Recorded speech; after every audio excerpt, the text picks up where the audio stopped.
പുരുഷന്മാർക്ക് എന്താ അറിയോ? ദണ്ഡ നമസ്കാരം.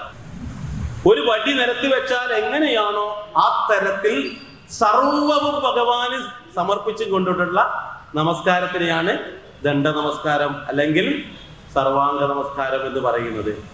ഇത്തരത്തിൽ നമസ്കരിക്കുന്ന കൂട്ടത്തിൽ ചിന്തിക്കാം, ഒരു ക്ഷേത്രത്തിൽ പോയി കഴിഞ്ഞാൽ ഒരു കാരണവശാലും ഇവിടെ എത്തിയാലും ഇനി മറുഭാഗത്ത് അമ്മയുടെ മുന്നിലെത്തിയാലും നിങ്ങൾ ഒരു കാരണവശാലും ഒരു പരാതിയും പറയേണ്ടതില്ല.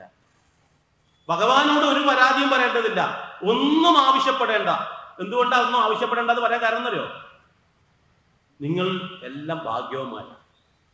നിങ്ങൾ ലോകത്തിലെ ഏറ്റവും പുണ്യഭൂമിയായ ഭാരതത്തിൽ ജനിച്ചു. നിങ്ങൾ ആവശ്യപ്പെട്ടിട്ടാണോ? നിങ്ങളുടെ ഭാഗ്യമല്ലേ. അതിന് ഏറ്റവും ശ്രേഷ്ഠമായ സനാതന ധർമ്മവിശ്വാസത്തിൽ ജനിച്ചു. നിങ്ങൾ ആവശ്യപ്പെട്ടിട്ടാണോ? നിങ്ങൾ ഭാഗ്യവന്മാരായതുകൊണ്ടല്ലേ. അംഗവൈകല്യമില്ലാത്ത ശരീരത്തോടു കൂടി ജനിച്ചു, ഭാഗ്യമല്ലേ.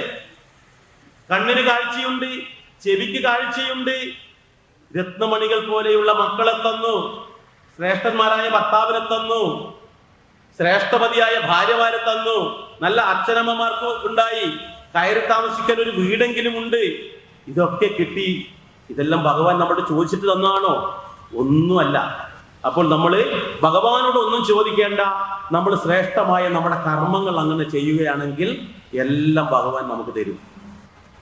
ഒരു കൊച്ചുകുട്ടി കരയുന്നിരിക്കട്ടെ, ആ കരയുന്ന അവസരത്തിൽ ആ കുട്ടിയുടെ അമ്മയ്ക്കറിയാം ആ കുട്ടി എന്തിനാണ് കരയുന്നത്.